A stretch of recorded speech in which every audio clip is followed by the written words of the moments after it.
We're in the Renaissance offices. That's Tom Doak. And now we're going to do an interview.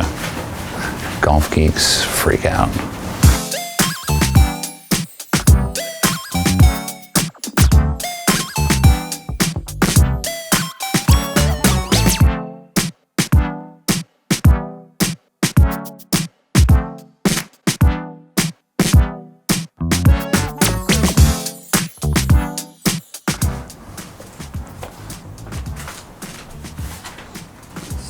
We're trying to locate a map of the course. You got the red and blue maps.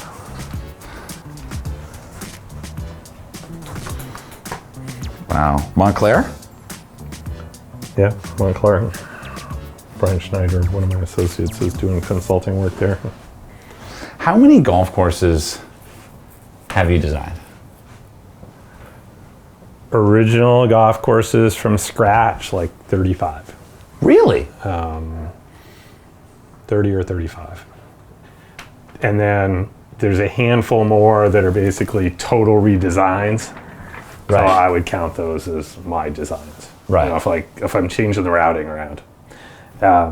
We also do a ton of consulting work for older golf courses. And a lot of them, famous courses like Crystal Downs, I'm not really making no new ideas there at all. It's like just trying to make this feel and play like Mackenzie's design. Right. Which sometimes involves change in grade that much, but that's because the world has changed. But there's some that are kind of a gray area, like, okay, we've rerouted 3 or 4 holes, but most of it's still the old golf course. I wouldn't really count that as my design. If I'm not, to me, my style is so tied up in the routing and putting the greens in certain places that if I didn't do that part, I don't really feel like it's my design, even if I rebuild all the greens and change them around. Right. So when was the first time that you can remember that you conceived of making your own reversible golf course? Well, I thought about it for years. Hey, Don, that book is right on the desk there under the plan. Can you grab that for me? So this is Tom Simpson's book on golf course design. Simpson was an English architect in the 20s and 30s. Okay. Did a lot of the best courses in Europe, some of which were destroyed by the war shortly after. Made changes to Ballyneal, made changes to Muirfield. I mean, he was a very respected architect in his day, but doesn't have, his career was mostly just after the Depression, so he doesn't have the output of a lot of other architects. So think like Perry Maxwell. Right. He's a great architect, but he didn't get to do that much because of timing. He was also a great artist. I mean, this book is full of his drawings and sketches of golf holes, and he did all that himself. Number 14 at St. Andrews. 17. Oh, that's 17. That's the road hole. Right. But notice it's just not a drawing of the road hole. It's like got elevations on how high that little plateau is. Whoa. And so, a really detailed guy, and he could also do pen and ink stuff like nobody's business. Because that looks like a photograph. Yeah, and that's his freehand artistry. And there's, I can't do that at all. Don, who runs my office, can. Most of the stuff you see hanging up here, anything that's artistic is Don. I couldn't do that to save my life. Oh, it's so interesting that he, okay. So in the back of his book, there's a little appendix about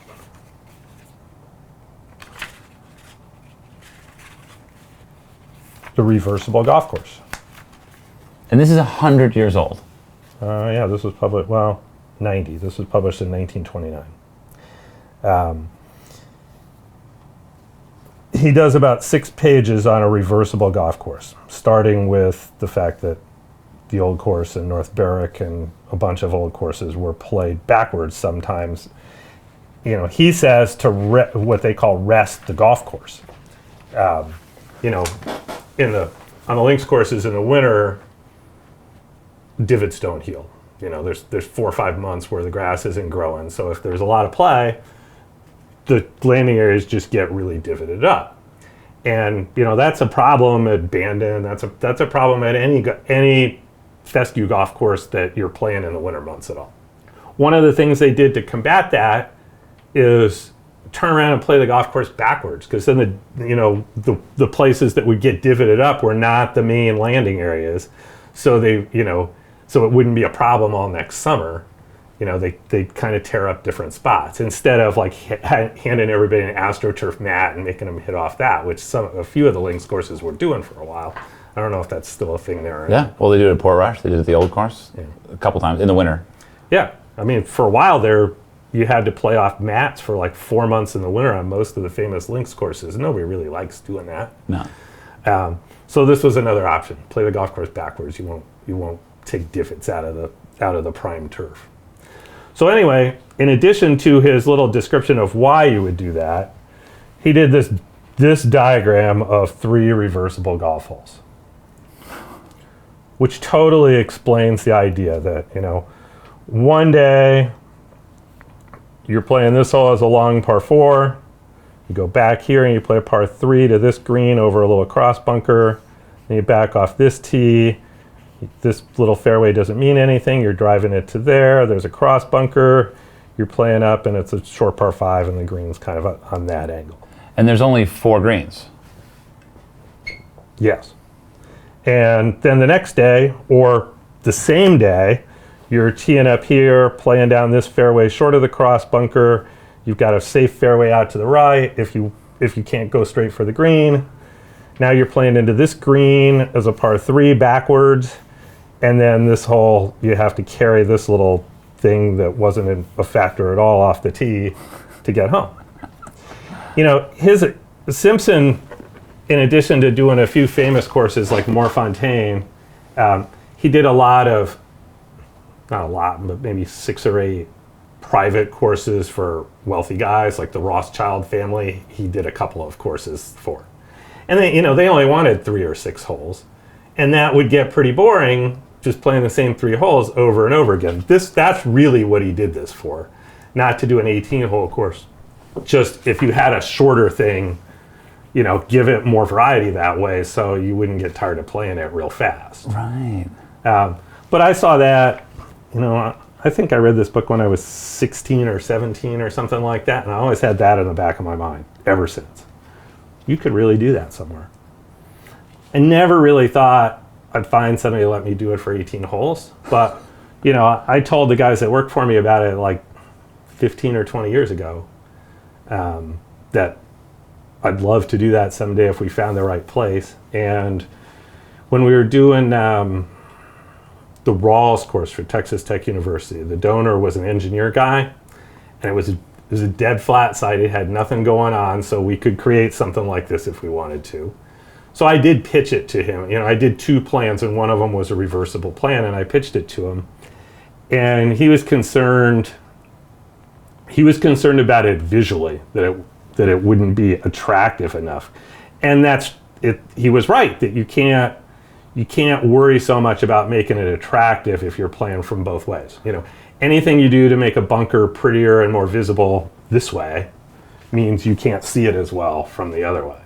Right. So if you want to do something that's really pretty, if you want to do something that relies on a lot of things visually, and if you're playing toward a beautiful background of the ocean, when you're playing the hole the opposite way, it's at your back and it's not a factor at all. So a lot of sites, the clients have different priorities, and something like this doesn't make so much sense. Well, what's funny is, now that you say it, I can look back on playing the loop twice yesterday and see what you're saying. But when I played it yesterday, it just looked a lot like a real traditional links course where it's just sort of all the bunkers are circular. I mean, there is an angle to them, but they're not these modern sort of paintings. Right. And it doesn't rely on bunkers so much generally. There's a lot more slopes off greens, and there's a lot more little contours in the fairways. That's what it reminds you of a links as much as anything. And, I hadn't necessarily thought of that part, but I knew that I knew that there were certain kinds of greens we couldn't do, that they wouldn't work so well in 2 directions, but then there were a lot of kinds that would work just fine and would really be interesting, like just, a long skinny green played from 90 degrees to the side is a shallow, wide green. A green that's right to left, 45 degrees, coming in this way, would be right to left at 45 degrees if you're coming in straight from 180 degrees opposite, but would be left to right if you're coming in from the side. Right. So, a green that's slightly falling away one way is just pitched toward you from the other direction. So you don't need 3-tiered greens. 3-tiered greens don't work so well. You don't want to be playing downhill into a 3-tiered green running away from you. So we had to, we had to dump out a lot of the things that we're known for. Wild greens contours, pretty bunkers, not going to work so much there. In the process of, designing and then ultimately actually making the loop, was there something that you learned that you really weren't expecting about the design or golf course design in general? Was there something that you thought would work? Golf course design in general, I don't know so much, but specific to a reversible golf course, the main piece of feedback I've got on the golf course that I didn't expect was how different it is playing backwards. Like a bunch of people saying, it doesn't even feel like the same golf course. It doesn't even feel like the same piece of ground. I wouldn't have believed that I was on the same thing, except I know I was. And there would be certain holes where you miss somewhere around the greens, and then you realize, oh, this is the same green I played yesterday. But you don't realize it coming up on it, and that's because the backgrounds are completely different. Every green you're coming into, one day you're looking on, past, and down the next fairway. But the next day you're coming in from 90 degrees to the side, and there's this stand of trees there that you didn't even notice the day before. And now that's right in your frame of view, and that's how you remember the hole visually. So, I've known for a while that backgrounds are important to the picture, but they're even more important than people realize. I mean, that's the lasting impression of the golf course to some people. And that's what makes it so different, even though you're playing to the same greens. Well, and usually the background is kind of what you're aiming at. Right. Everyone says that tree, and so you don't really even look at the flag a lot of the time.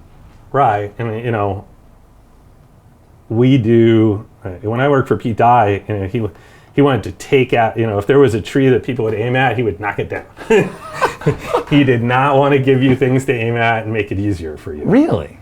And I do that. So I don't do that all the time. I'm not going to saw down a big oak tree because it's a good driving line on the 14th hole at Crooked Stick. Mr. Dye did that. Wow. 12 red. 12 red. 12 red. The drivable par 4 up the, am I right? Up the slot. No, it's not 12 red. 8 red. 12 black. The tree. The only tree to play on the course. The one pine 7. tree that's close to the green? Yeah. Yeah.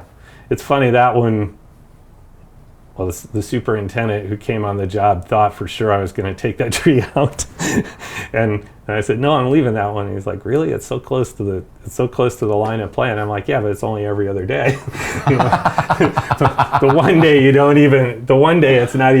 even notice it's there. Yeah, it's back far enough. Yeah, when you're playing the red course, that tree has nothing to do with anything. And then the next day you come around and it's like, damn, it's like 20 feet from where I want to land the ball. That's the calendar for the year. That kind of shows how much Don and I are away. So everything in orange, I'm away. Okay. That's a good way to do it. Yeah. That's a good way to do it. Yeah, so I'm already, you're gone 80% of the year? No, hopefully not more than 50. But okay, wow. But it's like home for 5 days, gone for 10, home for a week, gone for 3 days. It's not like Monday to Thursday every week. No, what's the longest you've been home in the last 2 years? Whoa, that's a good question. Like, I might have been home for a month straight in the winter last year, but usually it's not more than 2 or 3 weeks. Right, Yeah. right. Rarely is it more than 2 Do you like traveling? The getting there part? No. No, it's the worst. The being there? It's the Yes. worst. Yeah, yeah. Otherwise, I'd have quit a long time ago. So if you don't go to an airport for a week or two, are you kind of like something's wrong? No, I don't mind that a bit. But it's not like I get withdrawal or anything. When I'm traveling, I kind of shut down and just Right. Go. go on low energy and just get there and stay in my little cocoon. And sometimes I do a lot of writing. And sometimes I get design ideas when I'm like on the plane on the way back from somewhere because I've got time to think. A lot of times when I'm out on site, there's like 10 people asking me questions, and I try to get away from that. I try to just go walk around by myself, like work on something, and then while that's happening, just go walk and get away from everybody else so I can think, because that's what I'm getting paid to do. Right. Yeah, the questions probably end up kind of distracting you. Absolutely. Yeah, the question's got nothing to do with design. It's all like, how do we get that built, or how do we get the sand from here to here without driving over something important, or you're like, I don't know, figure it out. Yeah, there's other guys for that. What else do we have? This is why do you have a light box? Oh, because we're always copying. When we're doing drawings, a lot of times we're like, I'll do a version of a routing or a grading plan on tracing paper, and then Don will transfer it to a real drawing. We don't do most of that on computers. We're still like Luddites compared to a lot of firms, but it's the way I learned how to do it, and I just don't have time to try to make the mouse do everything I want it to do. Can we talk about this? Yeah, because it's Crystal Downs where we're going later today. This hasn't been done yet. It hasn't been done yet. You've done a couple tee boxes and a couple holes, or you expanded one hole and something? We've done expansions to like 3 or 4 of the greens. Actually, a little more than that now. But minor stuff, just like expanding it out. And because they top dressed the old green for years and not that part, we had to bring that up to match. Otherwise, it would just go out and fall off, and you couldn't really use it anyway. Right. So a lot of that stuff, the little stuff, like mowing stuff out, is more complicated on the big name courses that spend a lot of money on maintenance, because all the money they spend on maintenance changes things. Interesting. If when I first saw Crystal Downs in 1982, it was mostly undisturbed because they never spent any money on it. It was just a summer club. Nobody took it that seriously. So most of the forms were still there, and it hadn't really changed at all. But they've been spending more money on maintenance for 35 years and top dressing. And I think the greens now are like that much higher than they were when I first played it. Whoa. That's how much it's built up from top dressing. How young were you when you first played it? Just finishing college. Wow. So this is that's the 11th green, which is the biggest and most severe green there, or the most severe green there. It's a 3-tiered green on a par 3 hole, playing uphill slightly. And it's gotten to the point that if you're on the back tier and you're trying to putt to the middle tier, you'll putt all the way off the green if the greens are even half fast. I've heard this. And that wasn't, it was severe when I saw it 35 years ago, but that wasn't the case. You could still putt from one tier to another, okay? Right. So basically, I don't really want to be consulting at my home club. I joined there because I like the place and I like to play it, and I don't like to think about work. But the last 5 years, they've been leaning on me to do work, partly political reasons, which I won't get into, but there's a bunch of people who have an opinion. I've got a pretty good reputation over there, so people don't say too, once I say something, people don't say too much against it. I didn't realize you were a member there first. I've been a member there since. I've been a member there 30 years. I joined there when I was working on my first course here at High Point in 1988. We drove by it. Noah pointed it out. Yeah. So you meet Lou, and the conversation around the plan, I hear, was kind of humorous. Yeah. So I went over to look at the site the first time. I actually took my wife over there because, it's only an hour drive from home. And we got a tour mostly from the superintendent, just drove the land here and there. And actually part of the time we weren't even on the land that he used. We were on the land for what they're building a par 3 course on now, and back in the woods. But my first impressions of the land were that it was nice and it was pretty open because they thinned out the trees a bunch already. But it wasn't visually spectacular at all. There were some nice places where you get up along the fence and there's state forest land beside it, but the state forest isn't like solid trees right up to the fence. There's actually a view. So there are a couple places where there's a nice view just kind of off the property. But it hadn't got any oceans to look at compared to a lot of the things we've done. It was kind of a plain looking site. And it's gentle contour. It's nice contour for golf, but it's not dramatic. You're not hitting off a high tee down, and you're not. So, it was not a spectacular site. But it did tick off the boxes that I've had in the back of my mind for years for a reversible golf course. It's sandy, so the construction is pretty simple. Because if you're designing something really complicated, you don't want the details to be really complicated too. Right. It didn't have any beautiful, huge oak trees that we have to save this tree and we have to make it a focal point, because it's going to be hard to make a tree like that work well in both directions. Right. It wasn't really hilly where you're going up and over things, because you can make that work out pretty well one way where you could just hit it to the top of the hill and then play down from there. But the other way, it's probably going to be a blind tee shot over something 150 yards in front of you, and people aren't going to like that so much.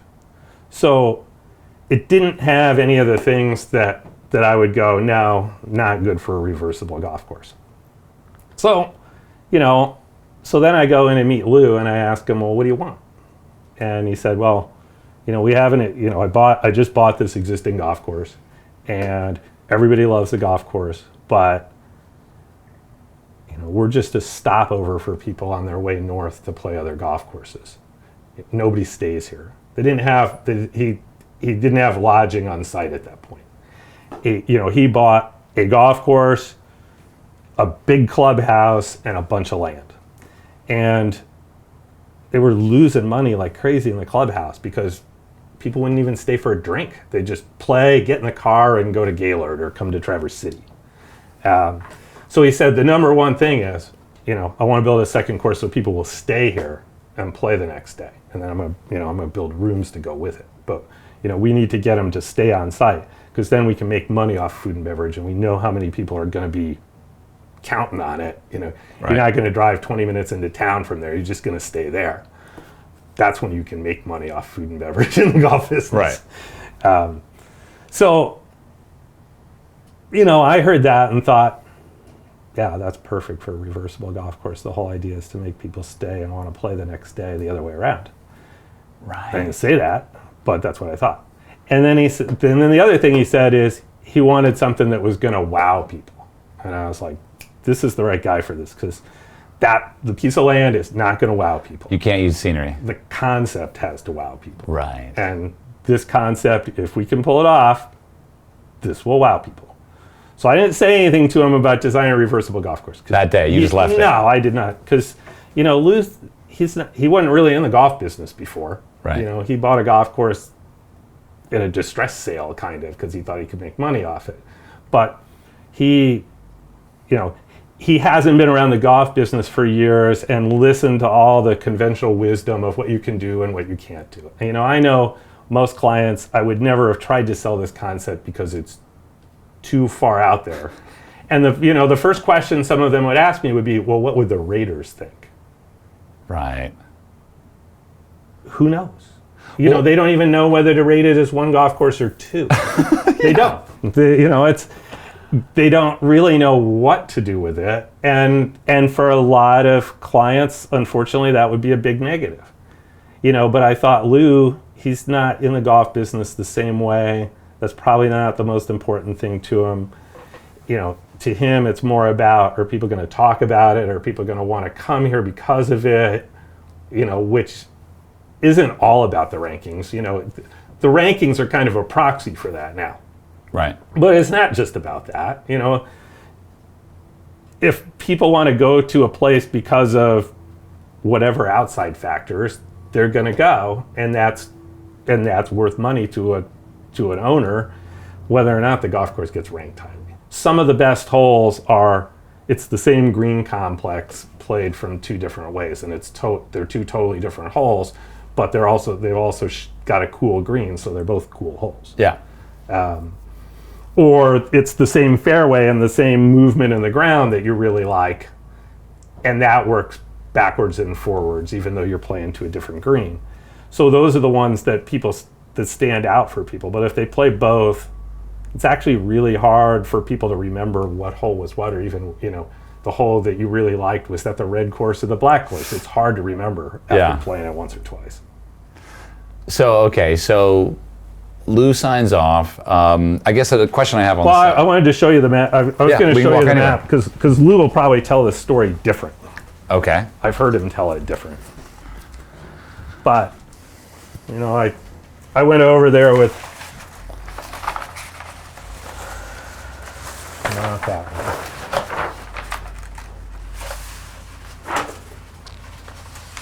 It's like a Mariner. I went over there and laid out this map and sat down at a table with Lou and the general manager and a couple other people that work for the resort and started describing the design of this golf course right here. So this is the red course routing. First hole down into a valley and back up to a green with that big bunker there. Second hole, a short par 5. That's the Biarritz green. We didn't really draw it that way. For that matter, these two bunkers that are in the fairway, we didn't put those in. Right. Yeah, that's pretty typical for, this is 3 weeks, a month worth of routing work. We draw bunkers and stuff to make the plan look cool. If you looked at the final version, probably about half the bunkers, or maybe a little more than that, are in the same place. But a lot of stuff changed. And that's kind of typical. We change our minds in the field. By then we spent a lot more time out there, and certain things make sense and certain things just don't make sense. Right. I think this one is actually probably closer than most of what we've done. Okay. But you also see, like, the fourth hole originally was going to be a short par 4 and played backwards the same way. And when we got out there, it's different here. This is very different too. Yeah, it is. This is 4 black. No, that's that's 4 4 black. Oh, right. Okay, gotcha. Yeah. I said at the beginning, I would rather build this and not tell anybody what we're doing until opening day, because I don't want to spend 2 years trying to explain what we're trying to do. It's going to be really hard to explain to people. Most of them aren't going to understand it. It's the golf business. There'll be a ton of naysayers telling you, they're compromising the quality of the one golf course for the other one, or it's not going to work because this or that. It's just a gimmick, or explain some problem with it that doesn't really exist at all because they don't understand the concept well enough. But within a couple of months of getting started, it was out there that we were building a reversible golf course. So I had to spend a year answering questions like, aren't people going to hit each other when they're playing in the opposite direction? And it's like, they're not doing that on the same day. Yeah, just all the same questions. Did you think about how many holes you get to, have the green slope away from you or slope towards you? Did you try to do 9 and 9? No, actually, a lot of the greens are crowned, so the front part slopes toward you whichever way you're playing, but then the back part goes away some. One of the most unusual things about the golf course, it's this year it's been rainier, and it's got 3 years of maturity or 4 years of maturity now, so there's a little more cushion under the turf. The first couple of years it was really dry and there was no thatch at all yet, so it was firm. I mean, the ball just made that thump when it lands like it does overseas. But you would see people like fly the ball into the middle of the green and there was nothing to stop it, and there's fairway behind it. I would see people hit it like 40 yards over the back of the green. It was a lot of times. It was just crazy how far over the green somebody would wind up, something I've never seen on another golf course. And you tell, eventually, they explain to people before they were going out, just take enough club to get to the front of the green. It's really firm right now. But I think there's still going to be some of that, even after it does soften up a little bit. Yeah, it happened to me on 6 red, the par 3.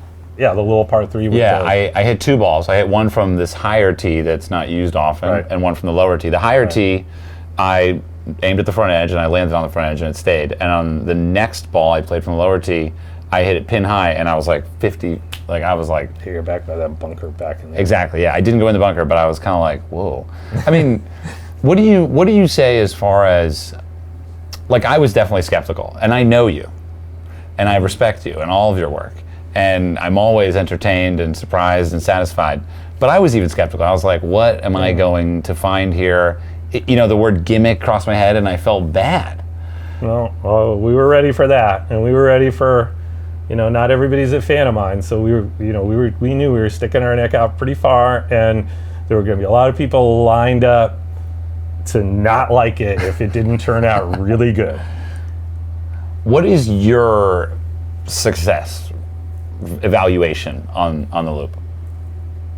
Oh, what we said before, that people like it just as much both ways, so it stays a reversible golf course. I mean, that's success or failure there for sure. Because no matter what, at that point, you're offering Lou a wonderful amenity to the property where its cost is down and land space is down, I'm assuming, right? It has the potential to entertain more people and generate more income for a golf course.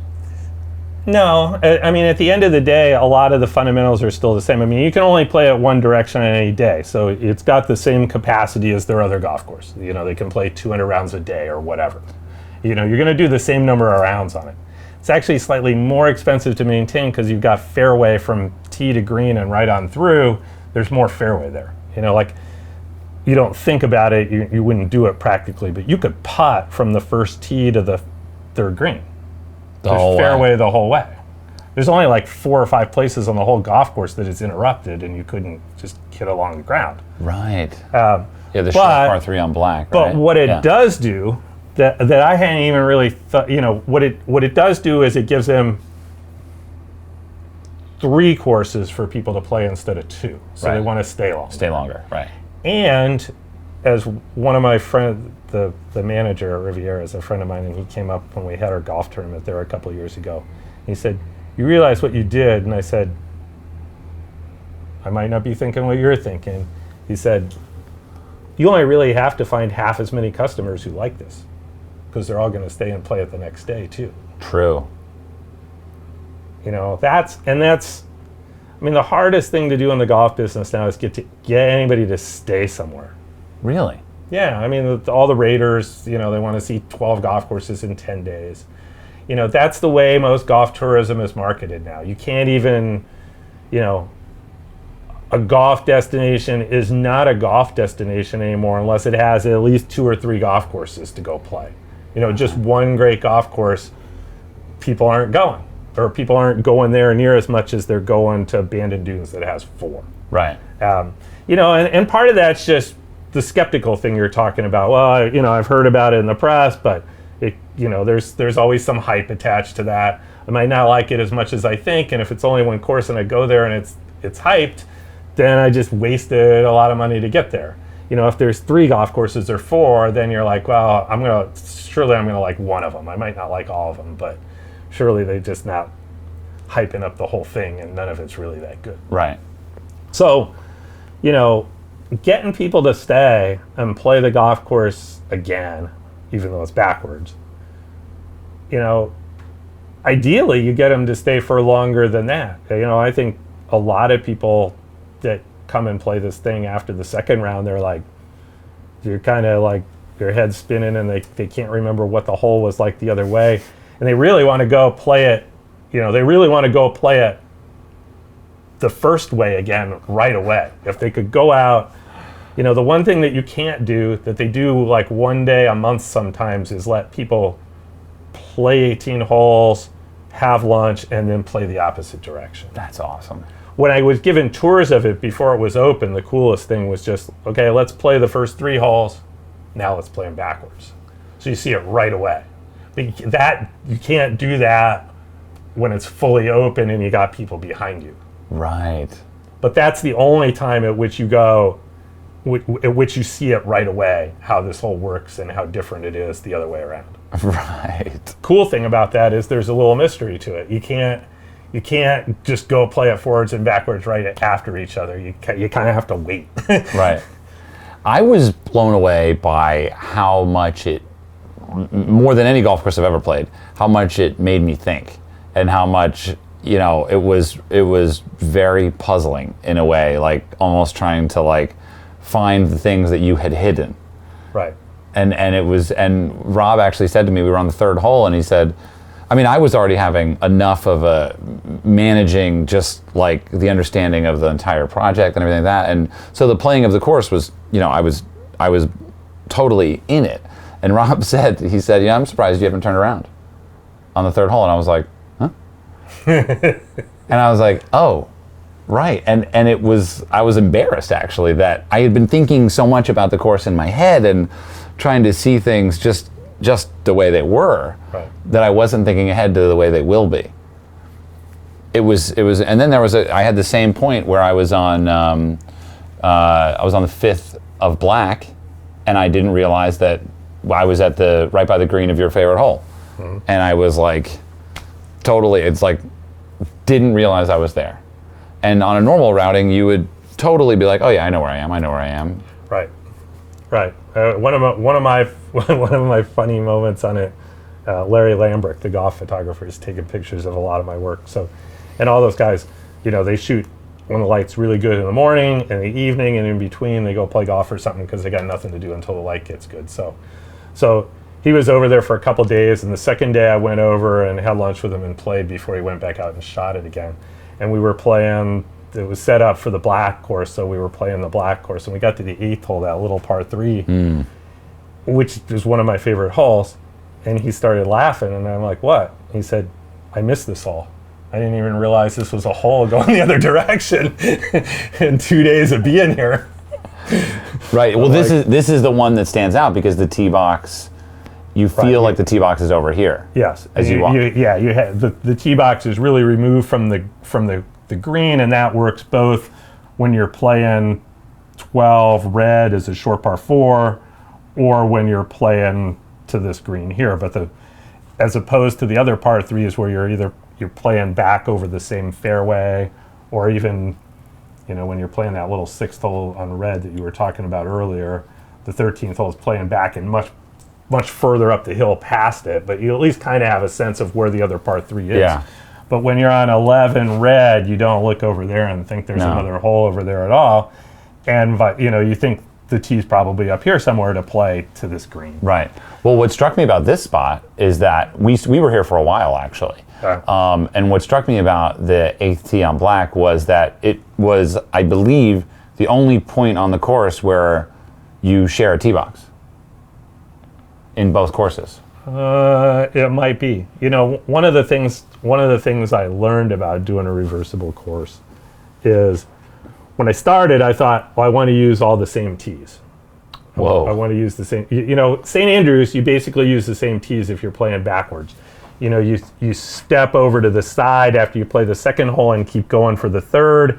And when you come back on 16, you step over to the side and play 17. The middle tee. Obviously, you know, they've stretched tees back for the Open Championship that, you know, it gets harder the more you stretch out and have a bunch of tees. Where if you have one, it's pretty simple to put it over the side and make it work both ways. But like I said about that map of the Valley Club earlier, you know, we've built a few courses in the last few years where just there's a lot of short grass mode and from the approach to the green to the next tee is just all short grass. Right. You could kind of put a tee marker anywhere you want. So it wasn't a big leap from that to, okay, well, we could just put the tees in the approach for the hole, or, you know, we'll just make the approach a little wider and put a deck up here for the tees for going the other way. So we don't have to build a bunch of things that look like tee boxes. And the light bulb went on, and, you know, tees have to be big because of the number of rounds you play on them. You know, any particular tee only has to be half as big there. If you're only using it in one direction, it doesn't have to be that big. Brilliant. So, you know, that kind of worked out, and that, you know, that helped make it a lot more interesting, because that's what, you know, I was really worried about. How do you do the, you know, I didn't think you could have so many 90-degree changes of direction if you were only using one tee. you know, because one or the other of these, you'd basically be hitting over the previous green to play. Right. But if you can set the tees on the approach or off to the side, then that's not a problem at all. Yeah.